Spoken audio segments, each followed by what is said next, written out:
Welcome to an introduction to what is at the heart of our software, the scheduler. This is the screen you're looking at right now.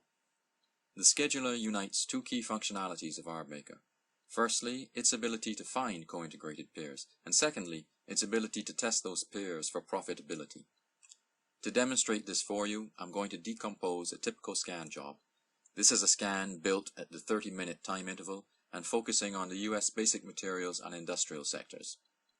I'll take a look at the results and analyze a single pair right down to the individual trade level. So let's get started. Were you building the scan for the first time, you'd click the Add New Job button. Since this job is already existing, I'm going to click the Edit Job button. The only difference between the two is that under the Edit Job option, all the parameter elements are already populated. At the top of the dialog box, a description of the job can be typed in. The time the scan is scheduled to run at can also be defined. This particular scan will run on demand only and not on a recurring basis. Right here, I'll set the data intervals to 30 minutes, but note that there are a variety of choices to pick from. And over here, I'm going to choose to analyze the last 750 data points. Again, that can be changed at user discretion. I'll be using the matching ticks option. That simply means that the co-integration analysis will only use prices that match up exactly by timestamp. At the bottom of the screen on the left are listed all the available exchanges in the database. For this scan, I've selected the US exchanges I'm going to consider. In the middle of the box are the available sectors. I'm looking at the basic materials and industrial sector. I've also ticked diversified because I know in this symbol universe, diversified includes a handful of holding companies that are essentially industrial in character. To the right are the industry options should users want to focus on particular areas within a given sector. Now let's move to the second tab. This tab is about defining the statistical profile of the pairs the scan will locate. The values on the screen are suggestions which can serve as your baseline as you get to know the software better. In every case, the documentation covers what each parameter does, and it covers it in a lot of detail. For this video, we're not going to go into all that detail again.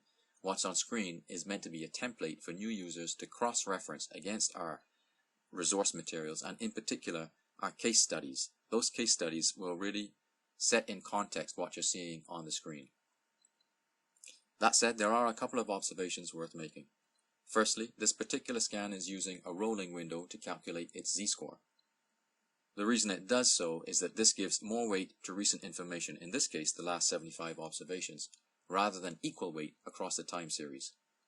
Secondly, on the lower half of the screen, the box shows that this scan is going to use time-varying betas and not a fixed beta. The beta establishes the relative volatility between the two symbols and defines the amount of money per side to be used to balance one position against the other. Like a rolling window, a time-varying beta gives more weight to recent data rather than same weight to every observation in a time series. There are a couple of relevant factors here to understand at kappa and at alpha. These are smoothing factors, and I've set them at amounts that I know represent a good balance between sensitivity and profitability. Let's move to the third tab.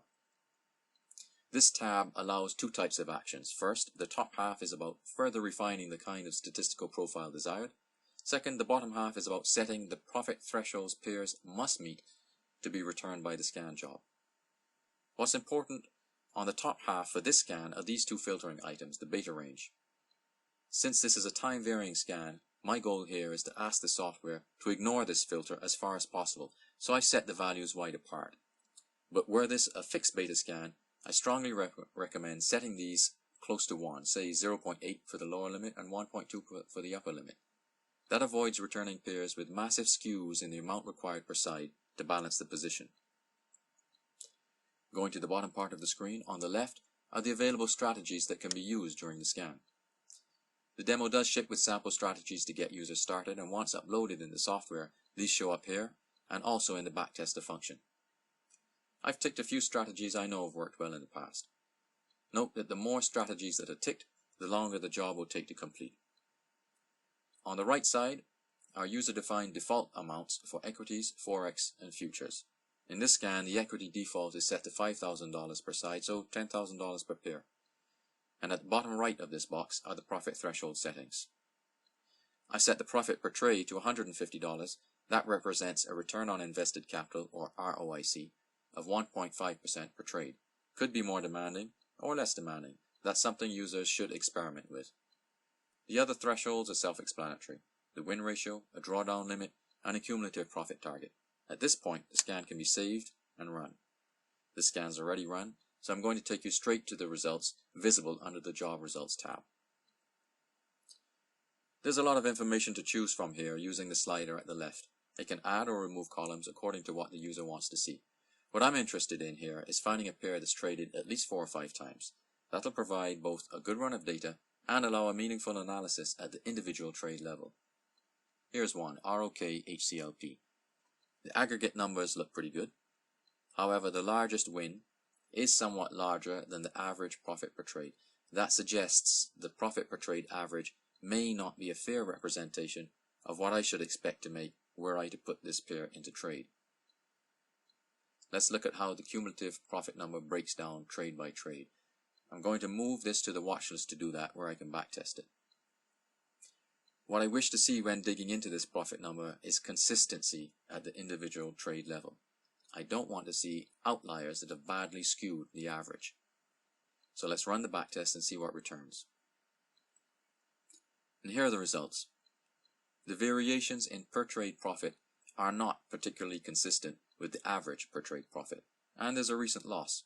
That's not a great sign. Next, consider the ROIC number against the average drawdown.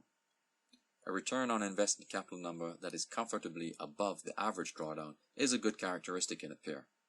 How good depends on the sensitivity to risk that each user has. In this case, the ROIC is well above the average drawdown. Another element to consider is the contribution per side behind this average win number. The Y profit is always to the good in this case, and so is the X profit. The software always quotes the Y symbol first, meaning in this case that ROK is averaging about $73 per pair and HCLP about $81 per trade. An ideal trade consists of both sides contributing to profit. When this is not the case, the user may have to make a judgment call on keeping the pair or not. Finally, and this is not an exhaustive checklist, it is a good idea to take into account the average time in trade of the pair. That's shown down here, and in this case it's a little over a day. That concludes the tour of the Scheduler Scanner. You should now have a better understanding of how to set up jobs, how to run them, and how to dig into the eventual returns that come back. This is important groundwork in helping decide what is and what is not tradable. Goodbye for now, and good trading.